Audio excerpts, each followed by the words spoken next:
자, 386번. 자, 95페이지에 386번.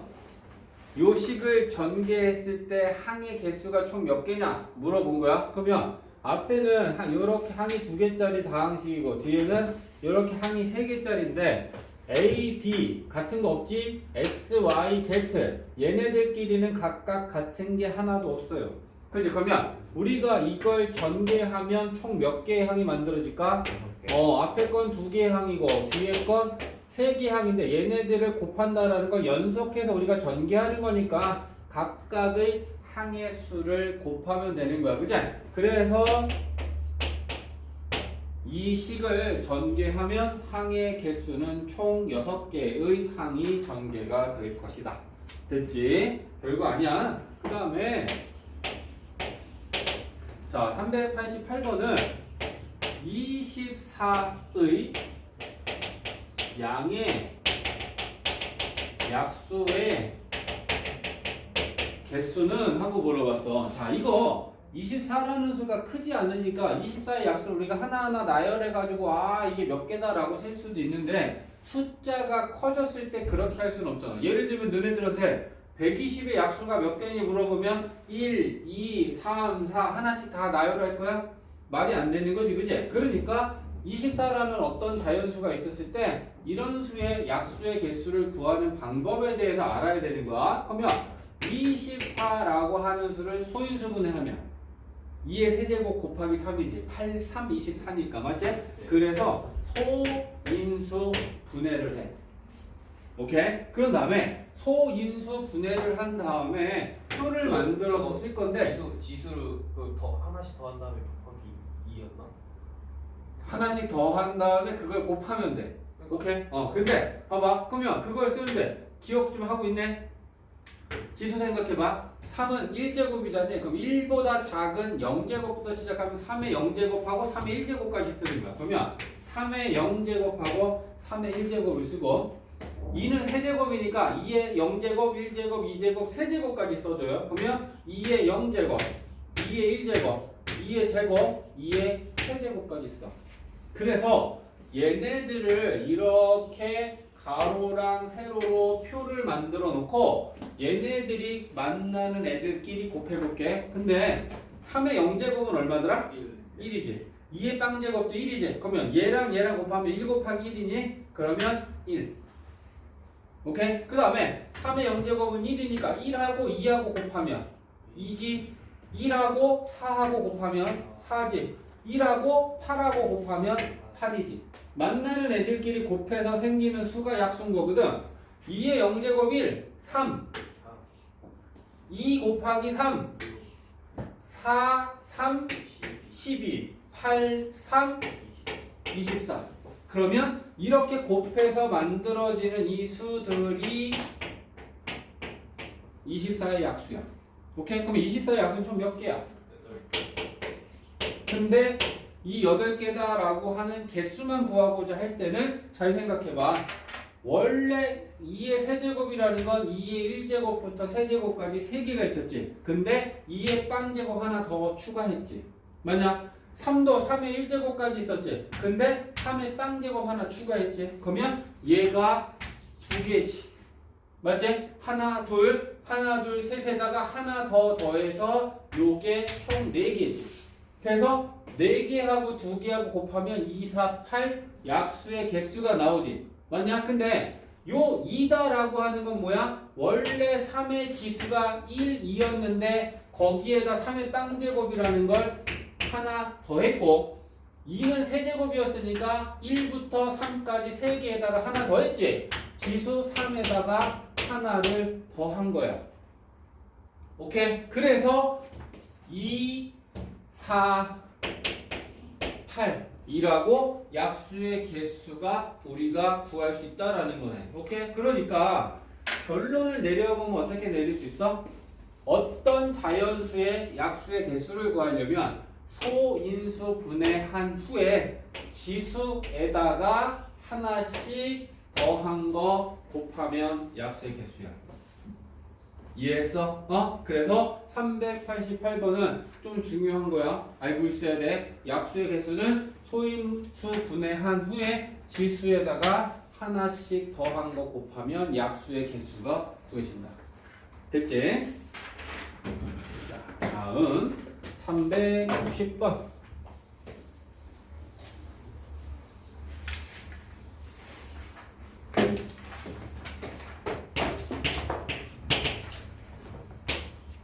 자, 390번은 색칠하기.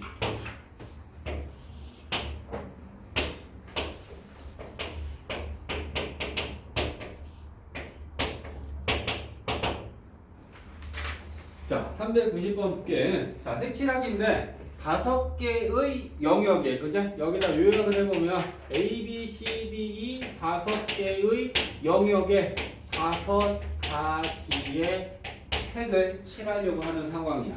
알겠지? 영역이 5개고요. 색도 5개가 있는데 이웃한 곳은 같은 색을 칠하면 안 된대. 같은 색이 이웃하다라는 건 뭐야? C랑 D랑 붙어 있잖아. 그러면 여기에 빨간색 칠하고 여기도 빨간색 칠하면 이게 하나가 될 거 아니야? 경계가 사라지겠지?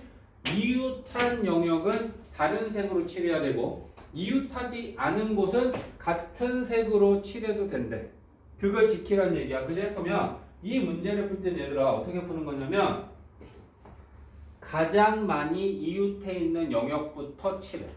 그러면 A, B, C, D, E 중에 가장 많은 영역하고 이웃해 있는 건 A, B, C, D 중에 뭐야? H. 얘는 이웃. 그제 B, C, D랑 다 이웃하고 있잖아. 그러니까 A 먼저 칠하는 데 쓴다. A를 그러면 칠할 수 있는 색은 몇 가지니? 5가지. 그 다음에 A를 칠한 다음에는 B, C, D는 의미가 없으니까 그냥 이렇게 순서대로 칠하면 돼. 얘가 제일 많은 영역하고 이웃해 있어서. 그러면 B를 칠할 수 있는 색은? 4가지. 그렇지. A를 칠한 건 못 칠해. 그러니까 A를 칠한 색 하나 빼고 4가지. 그죠?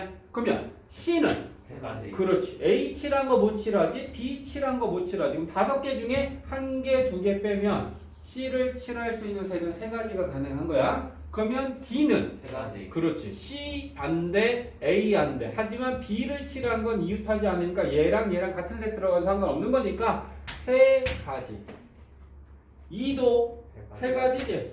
자, 그러면 5, 4, 3, 3, 3을 어떻게 해야 되니? 더해야 돼, 곱해야 돼? 해야 돼요. 그렇지. 왜? 7하고 이어서 연속해서 7하고 모두 다 칠하는 거지. 그죠? 그러니까 우리는 이 각각의 경우의 수를 180이요. 모두 다 곱합니다. 180. 180이냐? 540인데. 뭐야? 그렇구나. 맞다. 맞지? 자, 그래서 총 540가지의 경우의 수가 있다. 5개의 영역으로 저 5개의 색을 칠하는 방법은. 알겠지? 그래서 이렇게 따져주는 문제입니다. 심각하다.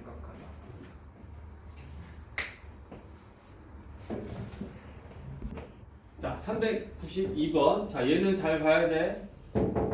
자, 100원짜리가 한 개 있고 50원짜리는 2개가 있고 10원짜리는 총 3개가 있는데 이 100원, 50원, 10원짜리들을 가지고 지불할 수 있는 중요한 건 방법하고 금액을 구분해야 돼. 오케이? 그러면 자, 예를 한번 들게. 우리가 마트에 가서 아이스크림을 사 먹었어. 근데 1,000원이었어. 그럼 1,000원짜리 아이스크림 사서 우리가 돈을 낼 때 1,000원짜리 한 장을 내는 거하고 500원짜리가 2개가 있어서 500원짜리 2개를 내는 거하고 생각해봐. 그러면 1,000원짜리 한 장을 가지고 1,000원을 내는 거랑 500원짜리 2개를 가지고 내는 거랑 지불 방법의 관점에서는 같은 거니 다른 거니? 다른 거. 그렇지. 1,000원짜리 하나를 내는 거하고 500원짜리 2개를 내는 거하고는 방법에서는 다른 방법이야. 근데 금액만 놓고 보면 1,000원짜리 한 장을 가지고 내는 것도 금액은 1,000원이고 500원짜리 2개를 가지고 내는 것도 금액은 1,000원이니까 금액은 같은 거야. 그러면 1,000원짜리 하나를 내는 거랑 500원짜리 2개를 내는 거랑 지불 금액의 경우의 수를 세면 그건 같은 금액이니까 한 가지인 거지.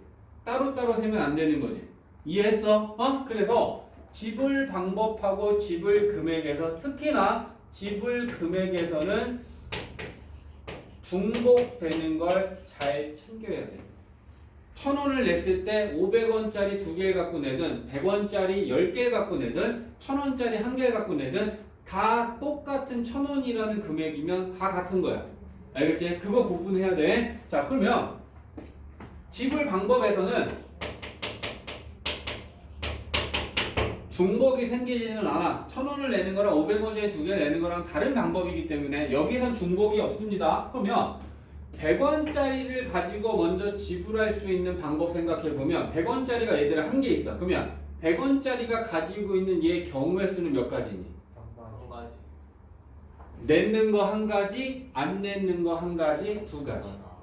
이해했어? 100원짜리 동전이 하나 있을 때 100원짜리를 낼 수도 있고 100원짜리를 안 낼 수도 있으니까 100원짜리 한 개가 갖고 있는 경우의 수는 두 가지. 오케이? 그 다음에 그리고 이어서 50원짜리를 연속해서 쓸 거니까 곱하기. 네 가지. 그럼 50원짜리가 두 개 있어. 그럼 얘가 낼 수 있는 경우의 수 몇 가지야? 네 가지. 세 가지. 빵개, 한 개, 두 개까지 할 수 있잖아. 그지? 그러니까 개수에다가 하나씩 추가하는 건 뭐야? 0개일 때가 추가가 되는 거야. 두 개지? 그러면 얘는 세 가지. 오케이? 10원짜리 이어서 연속해서 지불하는 거니까 10원짜리가 그럼 3개 있어. 그럼 10원짜리가 낼 수 있는 경우의 수 몇 가지? 네 가지. 4가지. 빵개, 한 개, 두 개, 3개까지. 그죠? 그래서 하나씩 추가가 돼. 근데 이렇게 지불할 수 있는 방법 안에는 뭐가 포함되어 있냐면 X도 100원짜리도 빵개, 50원짜리도 빵개, 10원짜리도 빵개가 포함되어 있지. 그럼 여기에는 0원을 지불하는 게 포함되어 있지. 그러면 한 가지 빼줘야지. 0원을 지불하는 경우는 없다 했으니까. 이해했어? 그래서 각각의 100원, 50원, 10원짜리가 갖고 있는 경우의 수를 곱해서 지불 방법수를 일단 구하는데 여기 안에는 0원을 지불하는 게 포함되어 있으니까 0원을 지불하진 않는데 그러니까 그 한 가지만 빼주면 되는 거야. 이해했지? 그러면 24, 23 지불 방법은 별로 어려운 거 아니야. 지불 금액만 잘 처리하면 됩니다. 그럼 지불 금액 할게. 지불 방법은 중복이 되지 않지만 지불 금액은 중복이 된다 해서 그러면 나타내 볼 테니까 잘 봐. 100원짜리를 가지고 나타낼 수 있는 건 0원을 제외하면 100원짜리를 한 개 쓰면 100원이라는 금액을 만들어. 맞지? 그 다음에 50원짜리를 가지고 만들 수 있는 금액은 하나를 쓰면 50원을 만들고 이거 두 개를 다 쓰면 100원이라는 금액을 만들어. 맞지? 0원은 제외하고요. 하나도 안 쓰면 0원인데 10원짜리는 한 개 쓰면 10원을 금액을 만들고 두 개 쓰면 20원, 세 개 쓰면 내가 지금 위에다 쓴 거는 갖고 있는 화폐들을 가지고 만들 수 있는 금액의 종류야. 맞지? 그러면 10원짜리를 갖고 만들 수 있는 10원, 20원, 30원하고 50원, 100원하고 얘네들 금액 겹쳐 안 겹쳐? 안 겹치지. 그럼 얘네들끼리는 중복이 안 되네. 10원, 20원, 30원하고 100원하고도 중복 안 겹치지. 그러니까 얘네들끼리도 금액은 중복되지 않아? 그러면 얘랑 놓고 봤을 때 무슨 문제가 생겨? 100원이랑 100원이. 그제 100원짜리를 가지고 100원을 만들 수도 있고 50원짜리를 가지고도 100원짜리를 만들 수 있다는 건 얘네 둘이 금액적으로 중복이 일어나는 거야. 이해했어? 그러면 50원짜리 두 개 가지고 낸 100원이나 100원짜리 한 개 가지고 낸 100원이나 같은 금액이니까 그건 한 가지야. 그제? 그러면 이걸 처리하는 방법 큰 화폐를 작은 화폐로 교환해. 그러면 50원짜리랑 100원짜리랑 큰 화폐가 뭐야? 100원이지. 그럼 100원을 작은 화폐 50원짜리로 동전 교환하면 100원을 뭘로 보란 얘기냐? 50원. 50원짜리 두 개로 보면 돼. 그러면 우리는 50원짜리 두 개에다 또 두 개가 있었으니까 지금 이 상황은 50원짜리 4개 하고 10원짜리 3개를 가지고 금액을 만들면 이제 금액의 중복은 안 생기지. 맞아? 10원, 20원, 30원, 50원, 100원, 150원, 200원이니까 50원짜리 4개하고 10원짜리 3개하고 중복이 안 되지? 그러면 얘네들 가지고 이제 경우에서 생각하면 되는 거야. 오케이? 그러면 50원짜리가 4개가 있어. 그럼 50원짜리를 가지고 만들 수 있는 경우의 수 몇 가지? 5가지. 빵개인 거. 그치? 5가지. 그리고 이어서 10원짜리가 3개 있으면 10원짜리는 4가지. 근데 못 빼야 돼? 마이너스. 0원 지불하는 건 빼줘야죠. 그래서 이렇게 계산하면 총 19가지. 그래서 이거 지불 방법, 지불 금액은 경우의 수에서 굉장히 중요한 유형에 속해. 특히 지불 금액 계산할 때 중복이 된다. 중복이 되면 큰 화폐를 작은 화폐로 교환해서 경우의 수 생각하면 그때부터는 중복이 안 돼.